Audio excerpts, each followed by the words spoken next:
அனைவருக்கும் மாலை வணக்கம். இன்னைக்கு நம்ம என்ன பார்க்க போறோம் அப்படின்னா, நியூட்ரிஷனல் சேலஞ்சஸ்.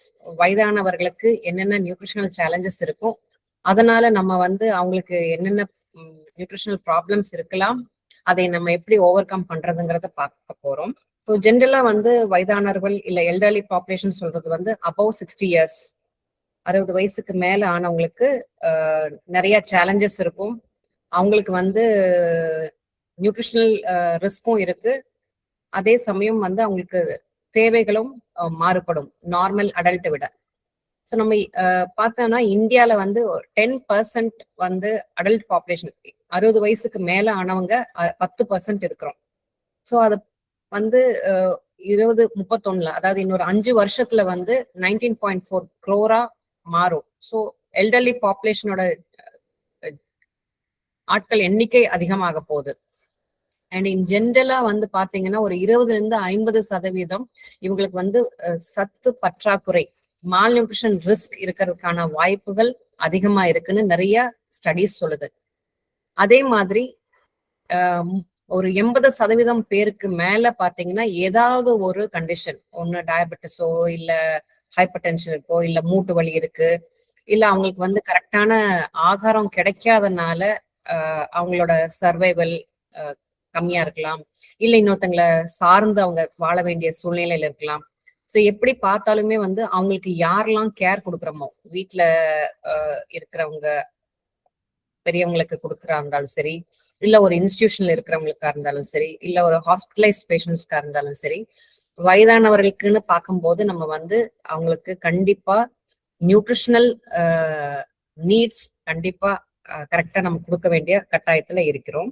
நிறைய சேஞ்சஸ் அவங்களோட உடல்ல, அதாவது ஒரு குழந்தை பிறந்ததுல இருந்து வளர்ந்து பெரிய ஆளாகி அதுக்கப்புறம் அந்த மூப்படைகிற வயசு அப்படின்னு பார்க்கும்போது ஒரு ஸ்டேஜ்லயுமே நம்மளுடைய நியூட்ரிஷனல் ரிக்குவயர்மெண்ட்ஸ்ன்னு சொல்லுவோம், அதாவது நம்மளுக்கு வேணுங்கிற சத்துக்களுடைய தேவைகள் மாறுபடும்.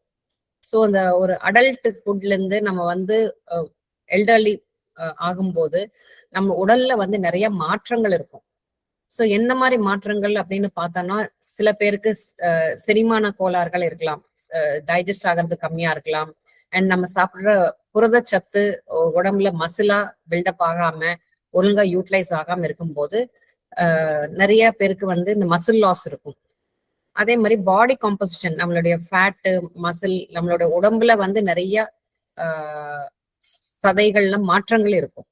அதே மாதிரி சில பேருக்கு இன்சுலின் ரெசிஸ்டன்ஸ் சொல்றோம். ஸோ அந்த இன்சுலின் இருந்தாலுமே அது ப்ராப்பரா யூட்டிலைஸ் ஆகாதனால சுகர் லெவல்ஸ் அதிகமா இருக்கிறது, அண்ட் இன்ஃப்ளமேஷன், அங்கங்க வீங்கிக்கிறது. அது தவிர அவங்கனால நிறைய பிசிக்கல் ஆக்டிவிட்டி பண்ண முடியாம ஒரு இடத்துலயே உட்கார்ந்துட்டு இருக்கிறதுனால ஒரு சிலருக்கு வெயிட் கெயின் ஆகலாம், ஒரு சிலருக்கு டைஜஷன் கம்மியாகலாம். அண்ட் இதனால என்ன ஆகும்னா அவங்களுடைய எலும்பு, போன் மினரல் டென்சிட்டின்னு சொல்றது கம்மியாயிரும். ஸோ எலும்பு தேய்மானமும் இருக்கும், அதே சமயம் அவங்களோட போன்ஸ் எல்லாம் ரொம்ப ஃப்ரெஜைல் ஆயிரும், உடையக்கூடிய தன்மையில இருக்கும்.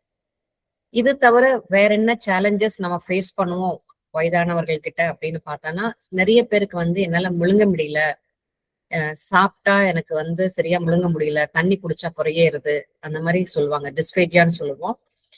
நிறைய பேருக்கு மலச்சிக்கல் இருக்கும். ஜென்ரலாவே அவங்களுடைய நடமாட்டம் கம்மியாயிருது, பிசிக்கல் ஆக்டிவிட்டி கம்மியாகிறது, அவங்களோட உணவு எடுக்கிற அளவு கம்மியாயிருது, தண்ணி குடிக்கிறதும் கம்மியாகிறதுனால இந்த கான்ஸ்டிபேஷன், மலச்சிக்கல் இருக்கு. சில பேருக்கு எந்திரிச்சு திடீர்னு உட்கார்ந்துட்டு எந்திரிச்சானே எனக்கு தலை சுத்தல் இருக்கு, இல்ல யூரினரி இன்ஃபெக்ஷன், ஏன்னா அவங்களுக்கு நான் சொன்ன மாதிரி தண்ணி குடிக்கிறதெல்லாம் கம்மியாகிறதுனால யூரினரி இன்ஃபெக்ஷன் வர்றதுக்கான சான்சஸ் அதிகமா இருக்கு. சில பேர் தண்ணி குடிக்கும் போது தெரியாம ஆஸ்பிரேட் ஆகிறதுக்கும் வாய்ப்புகள் இருக்கு. இது தவிர சில வயதானவர்களுக்கு அவங்களுடைய காக்னிட்டிவ் டிக்ளைன் சொல்லுவோம், நிறைய பேருக்கு ஞாபகம் மறதி, நம்ம என்ன பண்ணிட்டு இருக்கோங்கிறது ஞாபகம் இல்லாம இருக்கும். அண்ட் ரிஸ்க் ஆஃப் ஃபால், திடீர்னு நம்ம விழுந்துருவோமோன்னு ஒரு பயம். அண்ட் நிறைய பேருக்கு யூரின் கண்ட்ரோல் பண்ண முடியாம, யூரினும் மோஷனும் கண்ட்ரோல் பண்ண முடியாம வர்றதுக்கான வாய்ப்புகளும் இருக்கிறதுனால இது எல்லாமே நம்ம அவங்களுக்கு இருக்கிற ப்ராப்ளம்ஸ். இது எல்லாத்தையும் நம்ம எப்படி கரெக்ட் பண்ணணுங்கிறதும் நம்ம பார்க்க வேண்டியது இருக்கும். ஸோ ஏஜ் ரிலேட்டட் சேஞ்சஸ் அப்படின்னு பார்த்தா எதெல்லாம் உணவு அவங்க எடுக்கிறதுல தடைப்படுத்தும் அப்படின்னு பார்த்தான்னா, ஒண்ணு ஆஹ் வாயில வந்து உமிழ்நீர் சுரக்கிறது கம்மியாகலாம். ஸோ சலைவரி செக்ரேஷனும் கம்மியாகும். அப்புறம் அந்த டேஸ்ட் பட்ஸ் நம்ம நாக்குல சாப்பிடும் போது அந்த டேஸ்ட் உணர்றது கம்மியாகிறதுனால அவங்களுக்கு வந்து பசிச்சாலும் தெரியறது இல்ல. இன்னொன்னு ரெண்டாவது அவங்களுக்கு வந்து சாப்பிடணுங்கிற எண்ணம் இருக்குல்ல. ஏன்னா ஏதாவது சாப்பிட்டா ருசி தெரிஞ்சாதானே நான் சாப்பிட முடியும் அப்படிங்கிற மாதிரி சில பேர் சொல்லுவாங்க. சில பேருக்கு வந்து அசிடிட்டி ஆசிட் சுரக்கிறது கம்மியாகிறதுனால ஜீரணம் பண்றதும் கம்மியாகிறது. அண்ட் குடல் இயக்கம் எல்லாம் ஸ்லோ ஆகுது. ஸோ இன்டெஸ்டைனல் மூவ்மெண்ட் ஸ்லோ ஆகிறதுனால சில பேருக்கு வந்து நம்ம அவங்க சாப்பிட்ட உணவு செரிக்கிறது இல்ல செரிச்சாலும் அதுல இருக்கிற சத்துக்கள் உறிஞ்சப்படுறது இல்ல கம்மியா தான் இருக்கு. கான்ஸ்டிபேஷன் இந்த மாதிரி நிறைய பிரச்சனைகள் இருக்கு. இது தவிர அவங்களுக்கு தாகம் எடுக்கிறது, அந்த நிறைய பேர் தண்ணி குடிக்கிறது இல்லை. என்னன்னா எனக்கு தண்ணி குடிக்கணும்னு தோணல, அதனால நான் தண்ணி குடிக்கிறது இல்லைம்பாங்க. ஸோ இதெல்லாமே வந்து டீஹைட்ரேஷன்ல கொண்டு போய் விடும் இவங்களுக்கு. அதே மாதிரி நான் சொன்ன மாதிரி மசில் லாஸ், சார்கோபினியான்னு சொல்லுவோம். நிறைய பேருக்கு மசில் லாஸ் ஆகி சில பேருக்கு பாடி ஃபேட், அதாவது அப்டாமினல் ஃபேட், நம்ம வயிற்று பகுதியில உட்காந்துட்டே நிறைய இருக்கிறதுனால ஃபேட் கண்டென்ட் அங்க ஜாஸ்தியா இருக்கும் சான்சஸ் இருக்கு. இது தவிர அவங்களுடைய மெட்டபாலிசம்னு சொல்லுவோம், அதுவும் குறையிறது. ஸோ இதெல்லாம் என்னன்னு, இதெல்லாம் நம்மளுக்கான சேலஞ்சஸ். யாரு அவங்களுக்கு உணவு கொடுக்க போறோமோ, யார் அவங்களுக்கு உணவு தயாரிச்சு கொடுக்க போறோமோ அவங்களுக்கான சேலஞ்சஸ் இது எல்லாமே. ஸோ இதுக்கு தகுந்த மாதிரி நம்ம அவங்களுடைய மீல் பேட்டர்னை நம்ம மாத்த வேண்டியது இருக்கு. ஸோ இதெல்லாமே ஒன்னோ ரெண்டு திருப்பி ரெப்பிட்டேஷனா இருக்கும். ஸோ இதெல்லாம் இருக்கிறதுனால என்ன ஆகும்னா அவங்களுக்கு வெயிட் லாஸ் இருக்கலாம். ஏன்னா டேஸ்ட் தெரியல, அதனால என்னோட சாப்பாடு அளவு கம்மியாகுது. அதனால சாப்பிட்ற குவான்டிட்டி கம்மியாகும் போது தேவையான சத்துக்கள் கிடைக்காது. ஒண்ணு வெயிட் லாஸ், ரெண்டாவது மற்ற நியூட்ரிஷனல் டெஃபிஷியன்சின்னு சொல்லுவோம், சத்து பற்றாக்குறை. அதாவது இந்த vitamin deficiencies, mineral deficiencies, anaemic ஆகலாம், இல்ல B12 டெஃபிஷியன்சி வரலாம், calcium deficiency, vitamin D deficiency, இந்த மாதிரி சத்து பற்றாக்குறை நோய்கள் வரலாம். அண்ட் டீஹைட்ரேஷன், தண்ணி குடிக்காதனால டீஹைட்ரேஷன், அதனால கான்ஸ்டிபேஷன். அண்ட் இன் ஜென்ரல் அவங்களோட நார்ச்சத்து தேவையான அளவு எடுக்கிறதும் கம்மியாயிரும். ஏன்னா உணவு அளவுகள் கம்மியாகும் போது காய்கறி பழங்கள் கம்மியாகுது. ஸோ ஃபைபர் இன்டேக்கும் கம்மியாகுது. பசி இல்லாதனால என்ன பண்ணுவாங்கன்னா, எனக்கு சாப்பாடு வேண்டாம்னு பிரேக்ஃபாஸ்டோ இல்ல லஞ்சோ ஏதாவது ஒண்ணு சாப்பிடாம விட்டுருவாங்க. இல்லைன்னா நைட் நம்ம படுக்க தானே போறோம், எனக்கு சாப்பாடு வேண்டான்னு தவிர்த்துருவாங்க.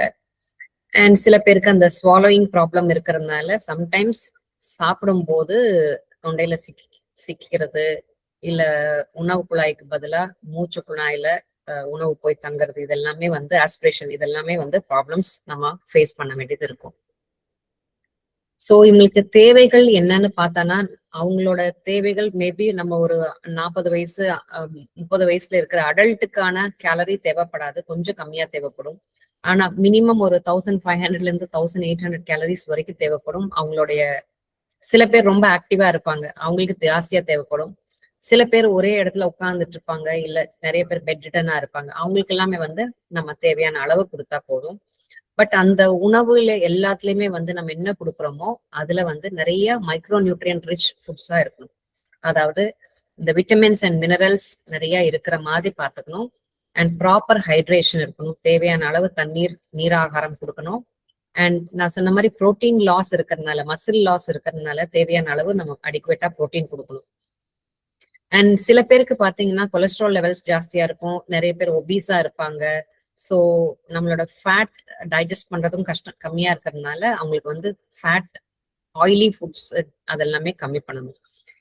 ஃபைபர் நார்ச்சத்துள்ள உணவுகளை நம்ம அதிகமா கொடுக்கணும், நான் சொன்ன மாதிரி மலச்சிக்கலை தவிர்க்கிறதுக்காக. ஸோ ஃபர்ஸ்ட் பாத்தீங்கன்னா டீஹைட்ரேஷன்.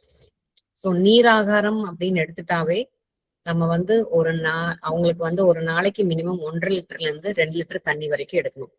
சில பெரியவங்களுக்கு வந்து இன்கேஸ் அவங்களுக்கு ஹார்ட் ஃபெயிலியர் இருக்கு, இல்ல கிட்னில ஏதாவது தொந்தரவு இருக்கு, இல்ல லிவர் ப்ராப்ளம் இருக்கிறதுனால டாக்டர்ஸ் ஃப்ளூயிட் கம்மியா எடுத்துக்கோங்கன்னு சொல்லியிருந்தா அவங்க கம்மியா எடுத்துக்கணும். பட் அப்படி இல்ல, அவங்களுக்கு ஃப்ளூயிட் ரெஸ்ட்ரிக்ஷன் எதுவும் இல்லை அப்படின்னா நம்ம வந்து ஒரு நாளைக்கு 1.5 இருந்து 2 லிட்டர் தண்ணி வரைக்கும் எடுக்க வேண்டியது இருக்கும். ஸோ அட் அ டைம் குடிக்க சொன்னா அவங்களுக்கு வந்து குடிக்க மாட்டாங்க. நம்ம என்ன பண்ணணும்னா அவங்களுக்கு ஒரு பாட்டில்ல மெஷர் பண்ணி கொடுத்துடணும். ஸோ காலையில இருந்து மத்தியானத்துக்குள்ள இதுல குடிங்க, ஒரு அரை மணி நேரத்துக்கு ஒரு தடவை கொஞ்சம் கொஞ்சமா குடிங்க, ஒரு ஒரு அரை டம்ளர் குடிங்க, இன்னொரு அரை மணி நேரம் கழிச்சு இன்னொரு அரை டம்ளர் குடிங்க அப்படின்னு நம்ம கொஞ்சம் கொஞ்சமா கொடுத்துட்டா இருந்தா அவங்க குடிப்பாங்க. ஸோ வெறும் தண்ணியா கொடுத்தாலும் சம்டைம்ஸ் அவங்களுக்கு வந்து கஷ்டமா இருக்கும். அதனால அதுக்கு பதிலா நம்ம என்ன ஆப்ஷன்ஸ் கொடுக்கலாம்னா, இப்ப வெயில் காலம் வேற, கண்டிப்பா அவங்களுக்கு வேர்க்கிறதுனால நிறைய எலக்ட்ரோலைட் லாஸ் இருக்கும். ஸோ நம்ம என்ன பண்ணலாம்னா, நம்ம வந்து இளநீ ஆப்ஷன் கொடுக்கலாம், இல்ல எலுமிச்சம்பழம் ஜூஸ், லெமன் ஜூஸ் வந்து கொஞ்சமா உப்பும் சர்க்கரையும் போட்டு கொடுக்கலாம். இன்கேஸ் அவங்க டயபெட்டிக் இல்ல, ஹைப்பர்டென்சிவ் இல்ல அப்படின்னா லேசா உப்பும் சர்க்கரையும் போட்டு கொடுக்கலாம், இல்ல நீர் மோர் அப்படி அதுவும் கூட கொடுக்கலாம். ஸோ இடப்பட்ட நேரத்துல, அதாவது காலை உணவு, மதிய உணவு, இரவு உணவு, இடைப்பட்ட நேரத்துல தண்ணி மாதிரி ஆகாரமோ இல்ல நீரோ எடுத்துக்க சொல்லணும். இவங்களை வந்து நம்ம சாப்பிடறதுக்கு முன்னாடி தண்ணி எடுத்துட்டானா அவங்களால சாப்பாடு இறங்காது அவங்களுக்கு. அதனால முடிஞ்ச வரைக்கும் உணவுக்கு பின் அரை மணி நேரத்துக்கு அப்புறம், இல்ல உணவுக்கு முன் அரை மணி நேரத்துக்கு முன்னாடி எடுத்துருக்கணும். அந்த சாப்பிடுறதுக்கு அரை மணி நேரத்துக்கு முன்னாடியும் பின்னாடியும் முடிஞ்ச வரைக்கும் தண்ணி எடுக்க வேண்டாம்னு சொல்லணும். தண்ணியோ இல்ல நீர் ஆகாரமோ. குளிர்காலத்துல நம்ம வந்து சூப் கூட சஜஸ்ட் பண்ணலாங்க. காய்கறி சூப்போ இல்ல தக்காளி சூப் அந்த மாதிரி சஜஸ்ட் பண்ணலாம். பட் ஏதாவது ஒரு விதத்துல அவங்களை வந்து நீராகாரம் எடுத்துக்கிற மாதிரி நம்ம பார்க்கணும் கண்டிப்பாக. இல்லைன்னா அவங்க டீஹைட்ரேஷன் போயிடுவாங்க.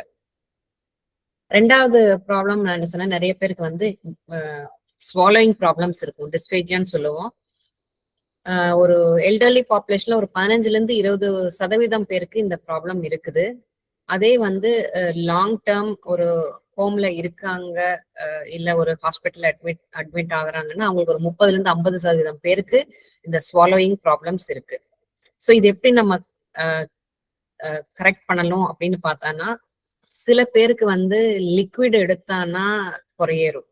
ஸோ அதனால முடிஞ்ச வரைக்கும் கொஞ்சம் மேஷ் பண்ண மாதிரி கொலன்னு நம்ம குழந்தைகளுக்கு கொடுக்குறோம் இல்லைங்களா, கூழ் மாதிரி, அந்த மாதிரி கொடுக்கலாம். ஸோ இது வந்து இன்டர்நேஷனல் டிஸ்பேஜியா டயட் ஒரு ஸ்டாண்டர்ட் கொடுத்துருக்காங்க. அதுல பாத்தீங்கன்னா ஃபர்ஸ்ட் ஸ்டார்ட் பண்ணும்போது நம்ம வந்து முடிஞ்ச வரைக்கும் கொஞ்சம் ரொம்ப நீராகாரமா இல்ல, யாருக்கெல்லாம் வந்து இந்த குறையேற தொந்தரவு இருக்குதோ இல்ல முழுங்குறதுல ப்ராப்ளம் இருக்குன்னா அவங்க முடிஞ்ச வரைக்கும் கொஞ்சம் மேஷ்டா இருக்கிற மாதிரி கொடுத்து ட்ரை பண்ணலாம். ஸோ இது வந்து டெக்ஸ்டர் மாடிஃபைடு டயட்னு சொல்லுவோம். இந்த கஞ்சி கூழ் அந்த மாதிரி கொடுத்து ட்ரை பண்ணலாம். ஸோ ட்ரை பண்ணி பார்த்துட்டு அதுக்கப்புறம் நம்ம திக் லிக்விட்ஸா கொடுக்கணும். தின் லிக்விடை விட கெட்டி லிக்விடா கொடுக்கணும். ஸோ கொடுக்கும்போது அவங்களுக்கு வந்து கொஞ்சம் பெட்டரா ஃபீல் பண்ணுவாங்க.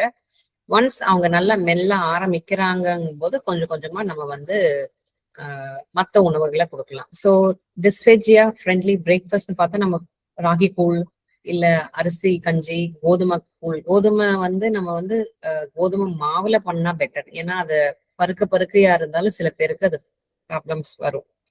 ஸோ இனிஷியலா ஸ்டார்ட் பண்ணும்போது ஆரஞ்சு மாதிரி நம்ம கொடுத்துட்டு, இல்ல இப்ப ஃப்ரூட்ஸ்ல அப்படின்னு பார்த்தோன்னா நம்ம எப்படி ட்ரை பண்ணுவோம்னா, நம்ம பப்பாளி நல்லா மேஷ் பண்ணி, அதாவது நல்லா பழுத்த பப்பாளியை நல்லா மேஷ் பண்ணி அவங்களுக்கு முழுங்க ட்ரை பண்ணி பார்க்க சொல்லுவோம்.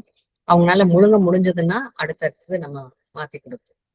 ஸோ ஜென்ரலாவே வந்து ஒரு சிலருக்கு வந்து லிக்விட்ஸ் குடிக்கும் போது குறைய மாதிரி இருந்ததுன்னா நம்ம முடிஞ்ச வரைக்கும் லிக்விட் தண்ணியாட்டம் இல்லாம கொஞ்சம் கெட்டியா கஞ்சி மாதிரி கொடுத்துட்டா பெட்டர். ஸோ அந்த கன்சிஸ்டன்சி எப்படி இருக்கணும்னா சாஃப்டா இருக்கணும், அந்த முழுங்க முடியாதவங்களுக்கு சாஃப்டா இருக்கணும், மேஷ் பண்ண மாதிரி இருக்கணும். ஸோ இனிஷியலா ஃபர்ஸ்ட் ஸ்டார்ட் பண்ணும்போது நான் சொன்னேன் கஞ்சி மாதிரி கெட்டி கஞ்சியாட்ட கொடுத்து அதுக்கப்புறம் கொஞ்சம் மேஷ் பண்ணி நம்ம ரச சாதம், தயிர் சாதம், இல்ல சாம்பார் சாதம், பருப்பு சாதம் எல்லாமே வந்து, இல்ல இட்லி வித் சாம்பார், இதெல்லாமே மிக்சில அடிச்சு நம்ம கொஞ்சம் கூல் டைப்ல கொடுக்கலாம்.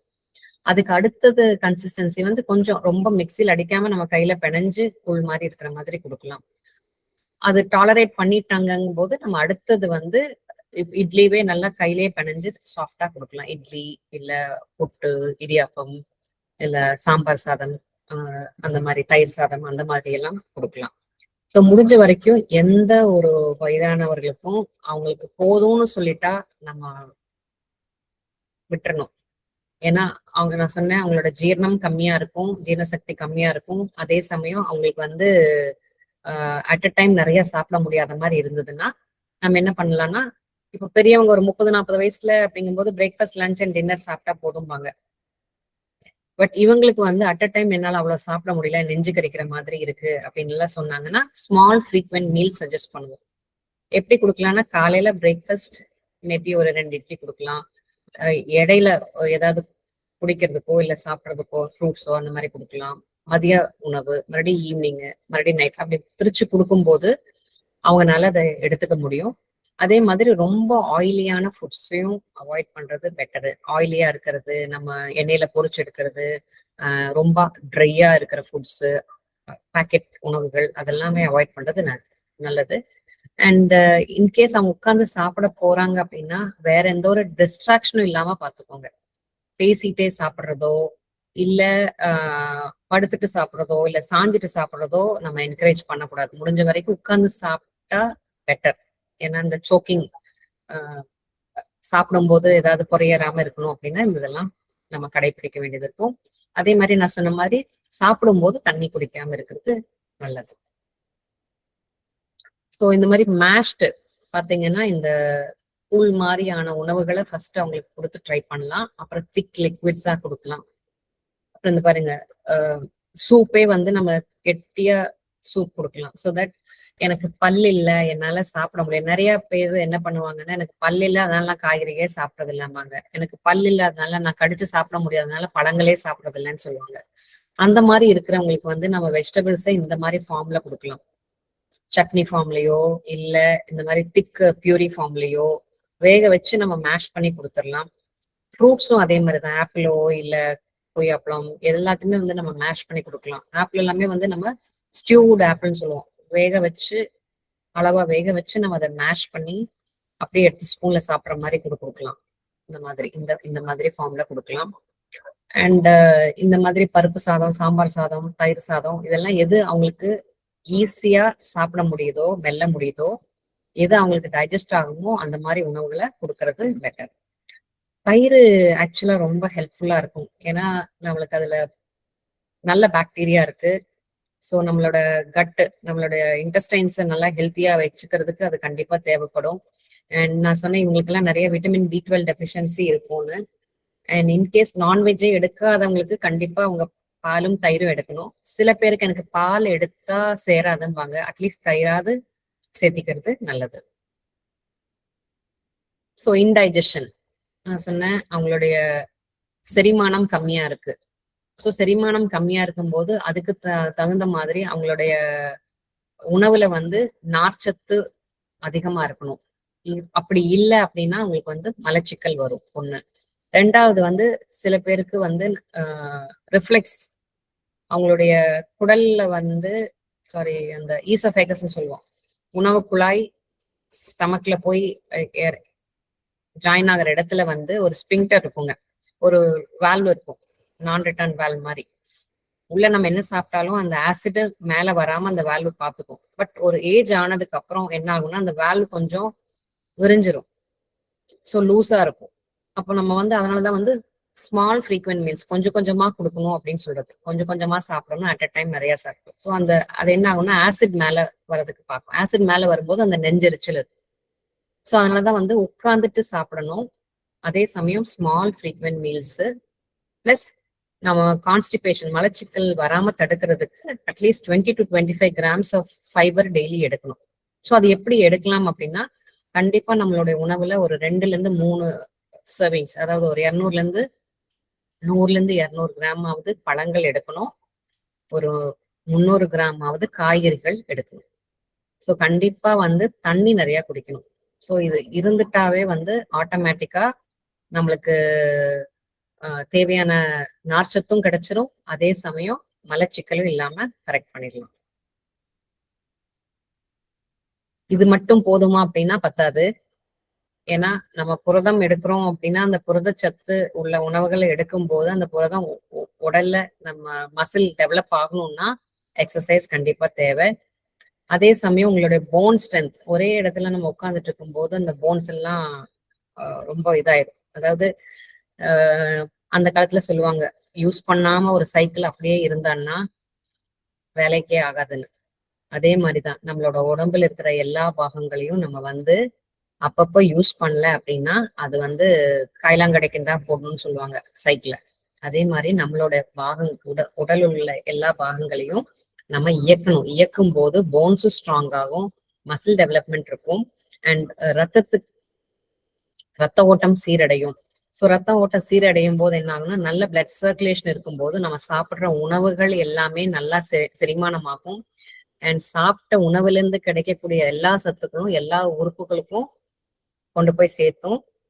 அதே சமயம் வந்துட்டு எக்ஸசைஸ் பண்ணும்போது என்ன ஆகுனா உங்களுக்கு நல்ல தூக்கம் வரும். ஏன்னா நிறைய பெரியவங்கள் கம்ப்ளைண்ட் பண்றது, எனக்கு தூக்கம் வர்றதில்ல, நான் நைட் தூங்காதனால என்னால காலையில பிரேக்ஃபாஸ்ட் சாப்பிட முடியறது இல்ல. ஸோ அதுக்கு வந்து ஃபர்ஸ்ட் மெயின் இது வந்து எக்ஸசைஸ் பண்ணுனா, எக்ஸசைஸ்னா ஜிம்முக்கெல்லாம் தான் போய் பண்ணணுங்கிறது இல்ல, நம்ம வீட்லயே நடக்கலாம். அதாவது இந்த நிறைய பேருக்கு இந்த நடந்தா தள்ளுது அப்படிங்கிறவங்க எல்லாம் வந்து அவங்களுக்கு ஸ்டிக்கோ வாக்கரோ வச்சுட்டு நடக்கிறது பெட்டரு. அண்ட் பிசியோதெரபிஸ்ட் சொல்லி கொடுத்தா அவங்களுக்கு வந்து எக்ஸசைஸ் பண்ண முடியும்னா நம்ம படுத்துட்டு கூட எக்ஸசைஸ் எல்லாமே பண்ணலாம். ஏதாவது ஒரு விதத்துல நம்ம வந்து எக்ஸசைஸ் பண்ணலாம். அதாவது கை கால்களை அசைச்சால் இதெல்லாமே பெட்டரா இருக்கும். ஸோ அது நம்ம பிசியோதெரபிஸ்டோ இல்ல யோகா ஸ்பெஷலிஸ்டோ இல்ல யாராவது ஒருத்தங்கிட்ட நம்ம கேட்டுட்டு அவங்கவுங்களுக்கு எந்த எக்ஸசைஸ் பண்ண முடியுமோ அதை பண்றது நல்லது. அண்ட் டயபெட்டிஸ், ஹைப்பர் டென்ஷன் நிறைய பேருக்கு இருக்கு, சில பேருக்கு கிட்னி ப்ராப்ளம்ஸ் கூட இருக்கு. இன் ஜென்ரல் ஒரு டயபெட்டிக் அப்படின்னு எடுத்துட்டாவே பிளான்ட் பேஸ்ட் டயட்னு சொல்லுவோம். Whole food plant based diet ஆக்சுவலா ஹெல்ப் பண்ணும். இது அட்லீஸ்ட் பிளான்ட்ஸ் அதிகமா தாவரங்கள்ல இருந்து கிடைக்கிற உணவுகளை எடுத்துக்கும் போது சுகர் கண்ட்ரோல் ஆகுதுன்னு சொல்றாங்க. அதாவது காய்கறிகள், பழங்கள், முழு தானியங்கள், முழு பயிர் வகைகள், கீரைகள், இதெல்லாமே நட்ஸ், சீட்ஸ் இதெல்லாம் எடுக்கும் போது சுகர்ஸ் கண்ட்ரோல் ஆகுது. அதே மாதிரிதான் வந்து பிபி அதிகமா இருக்கு, எனக்கு ப்ரெஷர் கண்ட்ரோலே ஆகுறது இல்லைன்னா கண்டிப்பா அவங்க வந்து உப்பு, அவங்களோட உணவுல உப்பு குறைக்கணும். நிறைய காய்கறிகள், பழங்கள். ஏன் காய்கறிகள் பழங்கள் அப்படின்னா அதுல பொட்டாசியம் சத்து அதிகமா இருக்கு. ஸோ பொட்டாசியம் சத்து அதிகமா இருக்கிற காய்கறிகள் பழங்கள் எடுக்கும்போது, கீரைகள் எல்லாமே எடுக்கும்போது நம்மளுடைய சோடியம் இது கம்மியாகும். அதாவது உங்களோட பிபி கண்ட்ரோல் பண்றதுக்கு இந்த பொட்டாசியம் ஹெல்ப் பண்ணும். ஸோ இதெல்லாமே வந்து நம்ம உணவுல எடுத்துக்கும் போது, அது கூட நம்மளுடைய இஞ்சி, பூண்டு,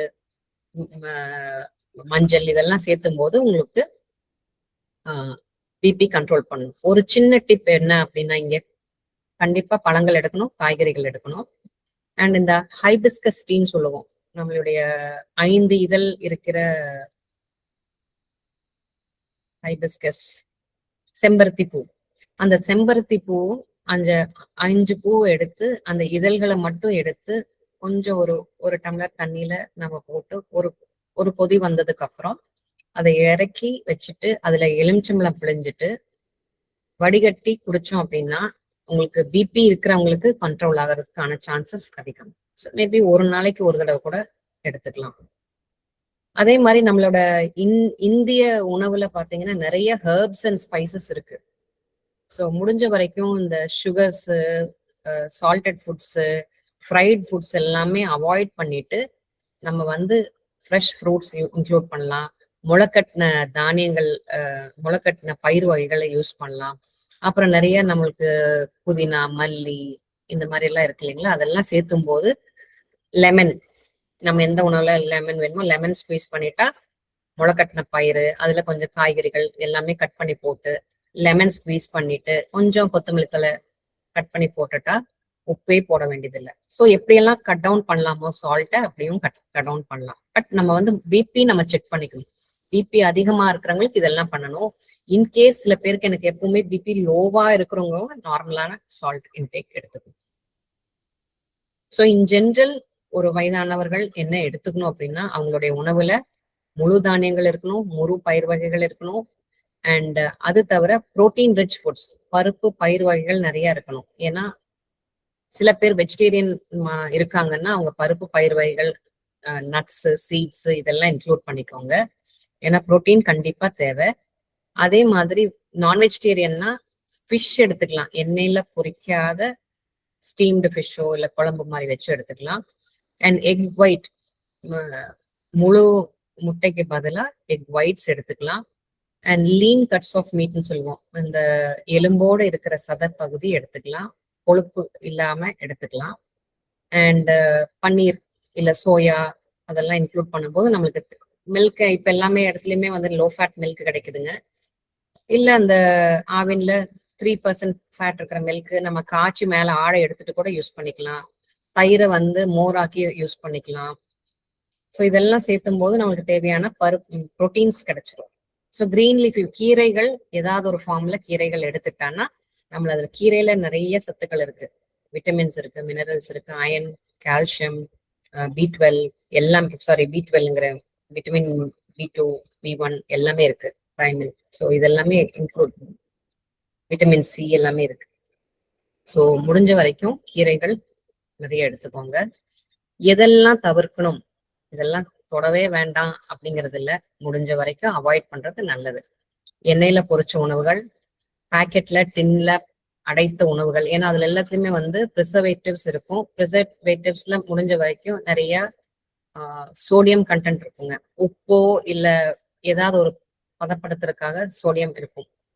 அதனால முடிஞ்ச வரைக்கும் அதை அவாய்ட் பண்ணுங்க. அதே மாதிரி பேக்கரி ஐட்டம்ஸ், அதுலயும் வந்து பேக்கிங் சோடா போடுறதுனால நம்ம வந்து சோடியம் இன்டேக்கை இன்க்ரீஸ் பண்ணும். சோடியம் இன்டேக் இன்க்ரீஸ் பண்ணும்போது உங்களோட பிபி ஜாஸ்தி ஆகும். அதனாலதான் இந்த சால்டட் ஃபுட்ஸ், பொரி, பாப்கார்ன், ஊறுகாய், வடகம், வத்தல், அப்பளம், சிப்ஸ், அந்த வடை, பஜ்ஜி, போண்டா, முறுக்கு, மிக்சர் இதெல்லாமே வந்து தினமும் எடுத்துக்கணுங்கிறத அவாய்ட் பண்ணிடுங்க. ஏதாவது ஒரு பண்டிகை விசேஷத்துக்கு எடுத்துக்கிட்டா ஓகே. அதே மாதிரி இனிப்பு அதிகமா இருக்கிற பெவரேஜஸ், இந்த கார்பனேட்டட் பெவரேஜஸ் எல்லாம், டின்ல அடைத்த ஜூசஸ் அதெல்லாமே அவாய்ட் பண்ணுங்க. எதா இருந்தாலும் வீட்டுல ப்ரிப்பேர் பண்ணி ஃப்ரெஷ்ஷா மோரோ இல்ல எலுமிச்சம்பழ சாரோ இல்லைன்னா காய்கறி சூப்போ அந்த மாதிரி எடுத்துக்கோங்க.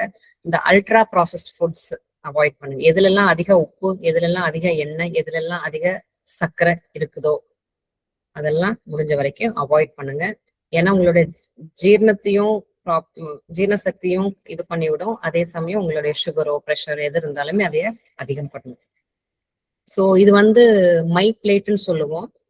அதாவது நம்மளுடைய இந்திய மருத்துவ கழகம் கொடுத்திருக்கிற அட்வைஸ் படி இதுதான் இந்த நம்மளுடைய உணவு நம்ம சாப்பிட்றோம்னா பிளேட்ல இதெல்லாம் இருக்கணும். ஒரு பக்கம் பாத்தீங்கன்னா காய்கறிகள், பாதி பிளேட்டு காய்கறிகள், பழங்கள் தான் இருக்கணும். கால்வாசி பிளேட்ல தான் நம்ம அரிசி, கோதுமை, என்ன இட்லி, தோசை, உப்புமா, பொங்கல் என்ன சாப்பிட்றோமோ அது. மற்றது எல்லாமே பாத்தீங்கன்னா பருப்பு, பயிறு வகைகள், கொட்டை வகைகள், எண்ணெய், அது தவிர 300 ml தயிரோ பாலோ ஒரு நாளைக்கு எடுத்துக்கணும்னு சொல்லியிருக்காங்க. ஸோ இப்படிதான் நம்ம சாப்பிடணும். இத வந்து நம்ம கெட்டி ஆகாரமா சாப்பிடலாம், இல்ல வயசானவங்களுக்கு முழுங்க முடியலன்னா அதை வந்து நான் காமிக்கிற மாதிரி கூழ் மாதிரி பண்ணி சாப்பிடலாம். பட் கண்டிப்பா இந்த ஃப்ரூட்ஸ் அண்ட் வெஜிடபிள்ஸ் எடுத்துக்க வேண்டியது. ஸோ அதே தாங்க இதுல கொடுத்துருக்கு. 350 இருந்து 400 கிராம் வரைக்கும் காய்கறிகள், பழங்கள் எடுத்துக்கணும். அண்ட் ஒரே மாதிரி காய்கறிகள், பழங்கள் இல்லாம ஒரு நாளும் மாத்தி மாத்தி எடுக்கும் போதுதான் எல்லா சத்துக்களும் கிடைக்கும். அண்ட் காலையில நான் எல்லாமே சாப்பிட்டேன், மத்தியானம் நைட்டு வேண்டாம்னு அப்படி இல்லை, 3 நேரமும் பிரிச்சு எடுத்துக்க வேண்டியது இருக்கும். அண்ட் நட்ஸ் அண்ட் சீட்ஸ்ல வந்து நம்ம வந்து வால்நட்டு இல்ல இதுதான் சாப்பிடணும், ஆல்மண்ட்ஸ் தான் சாப்பிடணும் இல்ல. நம்ம ஊர்ல நிலக்கடலையும் இருக்கு, வாரத்துல ஒரு நாள் நிலக்கடலை சாப்பிடலாம், வேக வச்சு சாப்பிடுங்க. அப்படி இல்லைன்னா எல்லா கொட்டை வகைகள், நம்மளுடைய சீட்ஸ், எள்ளு இல்ல நம்மளுடைய pumpkin seeds, black seeds, chia seeds இந்த மாதிரிலாம் இருக்கு. இதுல எல்லாத்துலயுமே வந்து புரதமும் இருக்கு, நல்ல கொழுப்பும் இருக்கு. ஸோ முடிஞ்ச வரைக்கும் சமைக்கிறதுக்கு யூஸ் பண்ற எண்ணெயை கம்மி பண்ணிட்டு, இந்த டீப் ஃப்ரைட் ஐட்டம்ஸ் எல்லாம் அவாய்ட் பண்ணிட்டு, சமையலுக்கு தாளிக்கிற எண்ணெயும் கம்மி பண்ணிட்டு, இந்த மாதிரி நட்ஸ் அண்ட் சீட்ஸ் இன்க்ளூட் பண்ணும்போது அதுல ப்ரோட்டீன்ஸும் கிடைக்கும், நல்ல ஃபேட்ஸும் கிடைக்கும்.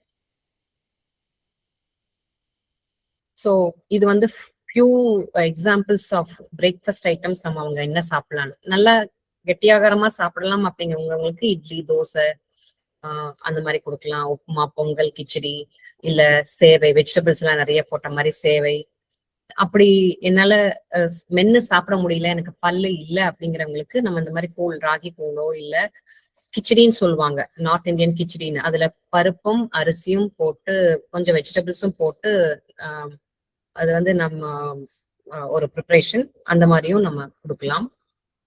இடப்பட்ட நேரத்துல, அதாவது காலை உணவுக்கும் மதிய உணவுக்கும் இடையில வந்து வெஜிடபிள் சூப்போ இல்ல காலையில என்னால பிரேக்ஃபாஸ்ட் கூட என்னால எக்கு சாப்பிட முடியல அப்படிங்கிறவங்களுக்கு ஸ்கிராம்பிள் பண்ணதோ பாயில் பண்ண எக்கோ 10-11 மணிக்கு கொடுக்கலாம்.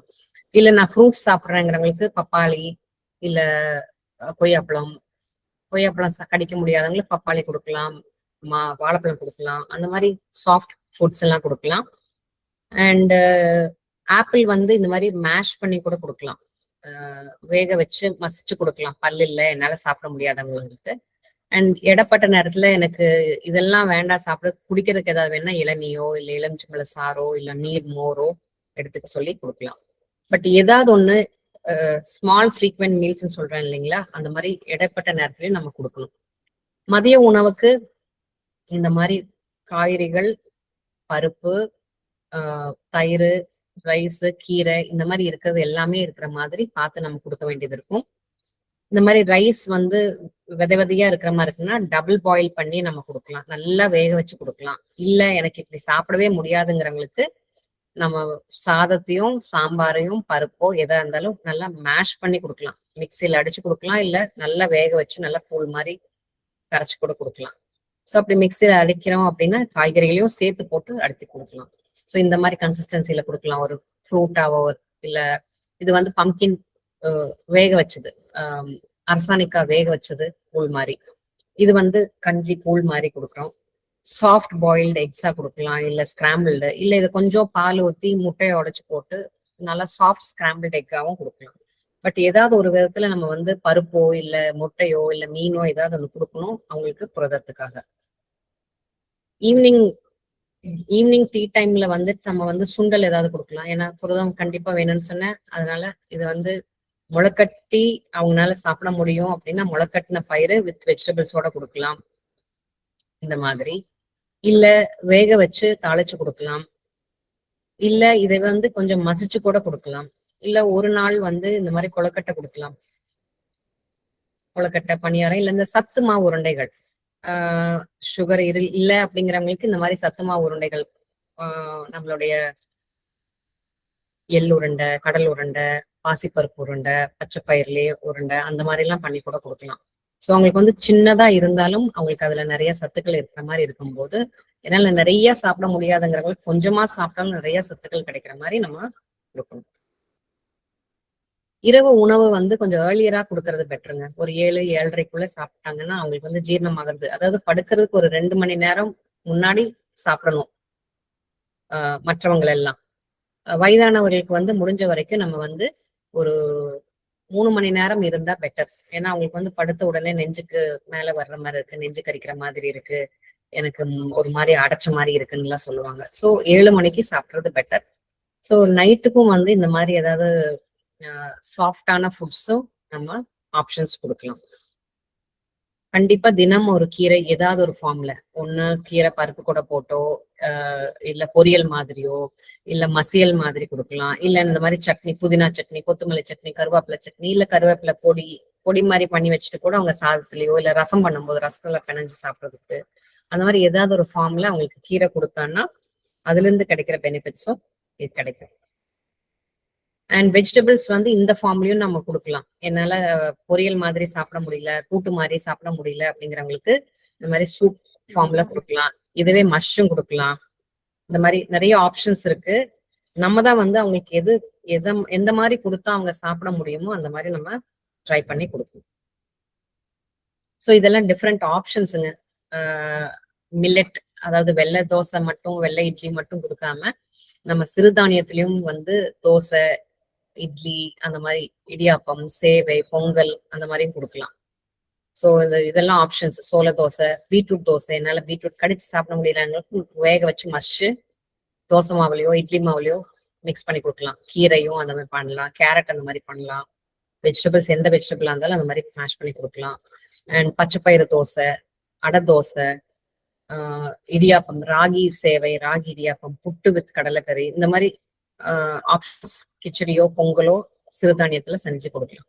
சட்னி ஆப்ஷன்ஸ் பாத்தீங்கன்னா தேங்காய் சட்னியில நிறைய தேங்காய் சட்னி ஏதாவது ஒரு நாளைக்கு அவங்களுக்கு கொடுக்கலாம். முடிஞ்ச வரைக்கும் மற்ற காய்கறிகள் சட்னி கொடுத்தீங்கன்னா வெஜிடபிள் இன்டேக்கும் இம்ப்ரூவ் ஆகும். அதே சமயம் தேங்காய் சட்னியில வந்து உங்களுக்கு வந்து ஃபேட் கண்டென்ட் அதிகமா இருக்கிறதுனால ஏதாவது ஒரு நாளைக்கு ஓகே. பட் மற்றபடி மற்ற நாளைக்கு இது இந்த மாதிரி சட்னிகள் எல்லாமே கொடுக்கலாம். மல்லி, புதினா, கருவேப்பிலை, தக்காளி, வெங்காயம், பீர்க்கங்காய், சொரக்காய், சௌச்சோ சட்னி, முள்ளங்கி, பருப்பு சட்னி, தக்காளி வெங்காயம், இல்ல தக்காளி கூட கத்திரிக்காய் போட்டு கடையல் மாதிரி, இல்ல பிரண்டை எல்லாம் அவங்களுக்கு மூட்டுக்கெல்லாம் நல்லது, கால்சியம் அதுல நிறைய இருக்குங்க. இல்ல கேரட் பீட்ரூட் சட்னி கூட நம்ம கொடுக்கலாம். ஸோ இதெல்லாம் வந்து டிஃப்ரெண்ட் ஆப்ஷன்ஸ் அவங்களுக்கு பிரேக்ஃபாஸ்ட்க்கோ டின்னருக்கும் கொடுக்கறதுக்கு. எனக்கு வந்து தோசை சாப்பிட முடியாதவங்களுக்கு பொங்கல் மாதிரியோ கிச்சடி மாதிரியோ கூழ் மாதிரியோ கொடுத்துக்கலாம். ஸோ இது கொஞ்சம் சிக்கலா இருக்கு. இன் ஜென்ரல் காலையில நான் இப்போ அதுக்கு முன்னாடி நான் காமிச்ச மாதிரி இது 7 நாளோட உணவு சாம்பிள் மெனு மாதிரி இருக்குங்க. பட் ஜென்ரலா வந்து நான் கொடுத்த ஆப்ஷன்ஸ்ல ஏதாவது நம்ம பிரேக்ஃபாஸ்ட்க்கும் டின்னருக்கும் கொடுத்துட்டு மத்தியான சாதம் பிளஸ் கண்டிப்பா தயிர் இருக்கிற மாதிரி பாத்துக்கோங்க, கண்டிப்பா வெஜிடபிள் இருக்கிற மாதிரி பாத்துக்கோங்க. ஸோ ஒரு நாளைக்கு 2 கையளவு பருப்பு எடுத்துக்கணும். அண்ட் ஒரு நேரமாவது சுண்டல் மாதிரியோ இல்ல வேக வச்ச நிலக்கடலை, கொண்டக்கடலை, பச்சைப்பயிர் அந்த மாதிரி எடுத்துக்க வேண்டியது இருக்கும். அண்ட் 2 பழங்கள், ஃப்ரூட்ஸ் ஏதாவது ஒரு ஃபார்ம்ல எடுக்கணும். 300 கிராம் காய்கறிகள் கண்டிப்பா எடுத்துக்கணும். பால் இல்ல தயிர் ஒரு 200 இருந்து 300 ml வரைக்கும் எடுத்துக்கிட்டா நல்லது. அண்ட் எந்த உணவா இருந்தாலும் நல்லா மென்னு முழுங்கணும். ஸோ அவசரமா நம்ம சாப்பிடக்கூடாது. ஸோ எல்லா உணவுகளும் நல்லா மென்னுதான் சாப்பிடணும். நம்ம சாப்பிடும்போது யார் எந்த டிஸ்டர்பன்ஸும் பண்ணக்கூடாது, யாரும் அவங்க கிட்ட பேசவும் கூடாது, நம்மளும் பேசக்கூடாது. அண்ட் நம்மளோட உணவுலதான் கவனம் இருக்கணும் சாப்பிடும்போது. இல்லைன்னா நம்ம என்ன சாப்பிட்டோம்னு தெரியாது, அளவு தெரியாது, இன்னொன்னு குறையறதுக்கான வாய்ப்புகள் இருக்கு பேசிட்டே இது பண்ணும்போது. ஸோ ஜென்ரலா ஒரு கேர் கிவர் என்ன பண்ணணும் அப்படின்னா, அவங்க யாரு கேர் எடுத்துட்டு வீட்டுல இருக்கிறவங்க பாத்துக்கிட்டாலும் சரி, இல்ல அவங்க வேற யாராவது ஹோம் நர்ஸ் பாத்துக்கிட்டாலும் சரி, ஜென்ரலா வந்து அவங்க காலையில இருந்து இரவு வரைக்கும் என்னெல்லாம் சாப்பிடுறாங்க, எந்த டைமுக்கு சாப்பிடுறாங்க, அவங்களுக்கு வந்து அவங்களோட ஃப்ளூயிட் இன்டேக், தண்ணீர், நீர் ஆகாரம் என்னெல்லாம் எவ்வளவு எடுத்துக்கிறாங்கிறத நோட் பண்ணணும். அண்ட் அதே சமயம் அவங்களுக்கு வந்து விழுங்க முடியுதா அப்படிங்கறத செக் பண்றதுக்கு அந்த டெக்ஸ்டர் அசஸ்மெண்ட், லிக்விட் எடுக்க முடியுதா, இல்ல செமி சாலிடா எடுக்க முடியுதா, இல்ல இட்லி, தோசை, சப்பாத்தி எல்லாமே சாப்பிட முடியுதாங்கிறத செக் பண்ணிக்கணும். அண்ட் இந்த பெரியவங்க எல்லாமே வந்து நிறைய பேரு மாத்திரை மருந்து எல்லாம் சாப்பிடுவாங்க. ஸோ அந்த டேப்லெட்ஸ் வந்து சாப்பாட்டுக்கு முன் கொடுக்கறதா இல்ல சாப்பாட்டுக்கு பின் கொடுக்கறதான்னு டாக்டர் பிரிஸ்கிரிப்ஷனை பார்த்து கரெக்டா கொடுக்கணும். அண்ட் சில உணவுகள் வந்து இடப்பட்ட நேரத்துல கொடுக்க சொல்லியிருப்பாங்க, அதாவது காலை உணவும் மதிய உணவுக்கும் இடையில. ஸோ சில மாத்திரைகள் வந்து உணவோட இன்டராக்ட் பண்ணும், அதனால வந்து சில பேருக்கு சில தொந்தரவுகள் எல்லாம் இருக்கும். அதனால டாக்டர் பிரிஸ்கிரிப்ஷன் படி கரெக்டா கொடுக்கணும். அண்ட் ஜென்ரலா பிளட் ப்ரெஷர் அதிகமா இருக்கிறவங்களுக்கு ரெகுலரா மானிட்டர் பண்ணணும். சுகர் இருக்கிறவங்களுக்கு குளுக்கோஸ் மானிட்டரிங் கண்டிப்பா தேவை. ஸோ ஏன் உணவுகளை என்னெல்லாம் சாப்பிட்றாங்கன்னு நோட் பண்ணணும், ஏன் இதெல்லாம் நோட் பண்ணணும்னு சொல்லணும், சுகர்ஸ் எல்லாம் நோட் பண்ணணும் அப்படின்னா, எந்த உணவு சாப்பிட்டா அவங்களுக்கு பிளட் சுகர் வேரியேஷன் இருக்குங்கிறது தெரிஞ்சு அதுக்கு தகுந்த மாதிரி நம்ம மாடிஃபை பண்ண வேண்டியது இருக்கு. ஸோ முடிஞ்ச வரைக்கும் அவங்க காலையில இருந்து நைட் வரைக்கும் சாப்பிட்ற உணவுகள் என்னெல்லாம் லிக்விட்ஸ் குடிக்கிறாங்க, எவ்வளவு தண்ணி குடிக்கிறாங்க, எந்த டைம் குடிக்கிறாங்க, blood sugar values, BP monitor பண்ணணும். ஸோ இது எல்லாமே வந்து அவங்களுக்கு கண்டிப்பா பண்ண வேண்டிய விஷயம். அண்ட் சில டைம் வந்து இவங்களுக்கு என்ன கொடுக்கறது, எவ்வளவு தரலாம் அப்படிங்கறத நம்மளுக்கு தெரியாம இருக்கலாம். அப்படி ஏதாவது ஒரு டவுட் இருந்தா நீங்க எந்த டயட்டிஷியனையாவது நீங்க கான்டாக்ட் பண்ணி ஒரு பர்சனலைஸ்ட் மீல் அந்த அவங்கவுங்களுக்கான அந்த வயதானவங்களுக்கான மீல் பிளான் வாங்கிட்டு அவங்களுக்கு கொடுக்கறது பெட்டர். ஏன்னா ஒரு ஒரு மனுஷனோட பாடி காம்போசிஷன் டிஃப்ரெண்ட், ஒருத்தருக்கான உணவு பழக்க வழக்கங்கள் வித்தியாசமா இருக்கும், அவங்களுடைய செரிமான வித்தியாசமா இருக்கும், அவங்களுடைய மெடிக்கல் ப்ராப்ளம்ஸும் நிறைய பேருக்கு இருக்கும். ஸோ அதனால அவங்களுக்கு என்ன தரலாம் தரக்கூடாதுங்கிறத தெரிஞ்சு எப்படி கொடுக்கலாங்கிறதும் தெரிஞ்சு நம்ம ப்ரிப்பேர் பண்ணி கொடுக்கறது better. So healthy eating, is healthy ageing. So முடிஞ்ச வரைக்கும் நம்ம அவங்களுக்கு வந்து கண்டிப்பா தேவையான உணவுகள் கரெக்டான கொடுக்கணும். நம்ம வந்து மாத்தி கொடுத்துட்டோம் அப்படின்னா அது ப்ராப்ளம் ஆகும். ஸோ ஒரு ரெஜிஸ்டர்ட் டயட்டிஷனோ இல்ல ஒரு குவாலிஃபைட் டயட்டிஷியன் கிட்டயோ வந்து அவங்க வந்து கேட்டுட்டு கொடுக்கறது நல்லது. அண்ட் யாரு அவங்களுக்கு ஃபுட் ப்ரிப்பேர் பண்றாங்களோ, யார் அவங்களுக்கு பரிமாறுறாங்களோ கொஞ்சம் அட்மோஸ்ட் கேர் எடுக்கணும். ஜென்ரலா அந்த காலத்துல இருந்து சொல்லுவாங்க, நம்ம உணவு ப்ரிப்பேர் பண்ணும் போதே ஒரு சந்தோஷமா ப்ரிப்பேர் பண்ணா அந்த உணவு டேஸ்டியா இருக்கும். யாருக்காக செய்யறோமோ அதை வந்து நம்ம வந்து சந்தோஷமா செய்யும் போது டேஸ்டியா இருக்கும். ரெண்டாவது, எப்பவுமே ஃபோர்ஸ் பண்ணாதீங்க. அவங்களால எவ்வளவு சாப்பிட முடியுமோ சாப்பிட்டோம். அண்ட் கண்டிப்பா எல்லா உணவுகளும் அவங்க எடுத்துக்கணும், நல்லதுதான். பட் ஒருத்தருக்கு ஒரு உணவு எனக்கு அலர்ஜிம்பாங்க, எனக்கு சேராதும்பாங்க, இது சாப்பிட்டா எனக்கு கேஸ் ஃபார்ம் ஆகும்பாங்க, இது சாப்பிட்டா எனக்கு கால் வலிக்கும்பாங்க. அந்த மாதிரி இருக்கிறது அவங்களுடைய ஒப்பீனியனும் கேட்டுட்டு தயவு செய்து அதையும் கன்சிடர் பண்ணி அதுக்கு ஆல்டர்னேட்டிவ் என்ன இருக்கோ கொடுங்க. அண்ட் நிறைய பேருக்கு வந்து சில டேபூஸ் இருக்கும். இது சாப்பிட்டா எனக்கு இது நான் சாப்பிடக்கூடாது, இந்த நாள்ல சாப்பிடக்கூடாது. ஸோ அவங்களும் அவங்களுடைய உணர்வுகளுக்கும் நம்ம வந்து மதிப்பு கொடுத்து அதுக்கு தகுந்த மாதிரி உணவு ப்ரிப்பேர் பண்ணி கொடுக்கணும். அண்ட் முடிஞ்ச வரைக்கும் என்ன வேணும், எப்படி வேணும் அப்படின்னு கேட்டுட்டு கொடுக்கறது பெட்டர். ஸோ நம்ம என்ன கொடுத்தாலுமே சத்துள்ள உணவுகளா இருக்கணும், கரெக்டான டைமுக்கு கொடுக்கணும், கரெக்டான அளவு கொடுக்கணும், அண்ட் அவங்களுக்கு வேணுங்கிற விதத்துல நம்ம கொடுக்கணும். Any doubts, you can ask me. Thank you for the opportunity.